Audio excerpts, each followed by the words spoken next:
comment poser une plainte sur AD Design.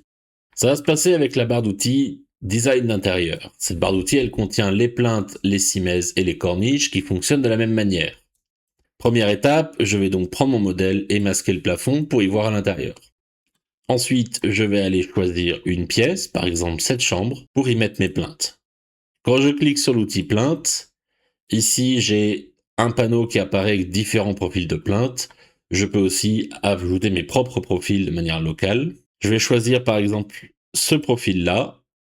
Il me suffit de survoler comme ça des parois pour que SketchUp me propose automatiquement d'adapter une plainte.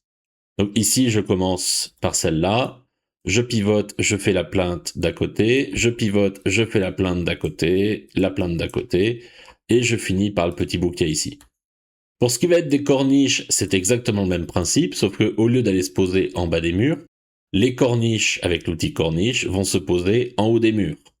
Par exemple, je vais prendre ici une simple corniche arrondie, et vous voyez que maintenant, quand je survole les murs, les corniches vont se poser dessus.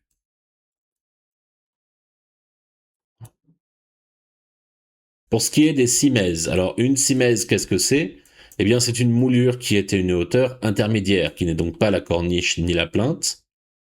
Je vous recommande de placer à l'aide de l'outimètre un guide à la bonne altitude. Par exemple, ici, je vais me placer à 1 mètre du sol.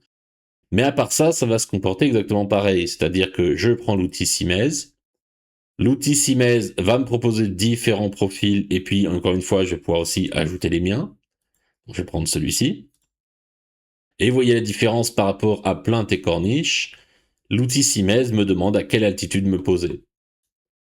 Et donc ici, l'intérêt d'avoir fait une ligne, c'est que là, je peux m'accrocher sur mon guide. À part ça, rien ne change. Vous voyez que maintenant que j'ai commencé à une altitude, tout le reste va suivre à la même altitude, comme ceci, et à la fin, ça se referme. Quand je vais sélectionner ma plainte ou ma corniche ou ma simèze, vous voyez qu'en fait, il va me la grouper entre zones ininterrompues. Donc si j'ai une porte à droite, une porte à gauche, il va me faire 2 plaintes d'un côté et de l'autre. Ici, comme ma plainte fait tout le tour à part au niveau de la porte, il m'a groupé ça comme une plainte. Et pareil pour la corniche là-haut, il me l'a groupé comme une corniche. C'est un groupe à part entière. Contrairement aux outils précédents, on n'a pas d'étiquettes qui vont être créées spécialement pour les plaintes, les corniches et les simèzes. C'est à vous de choisir dans quelle étiquette vous allez les ranger. Pour les simèzes, ce serait cohérent de les ranger dans l'étiquette des murs.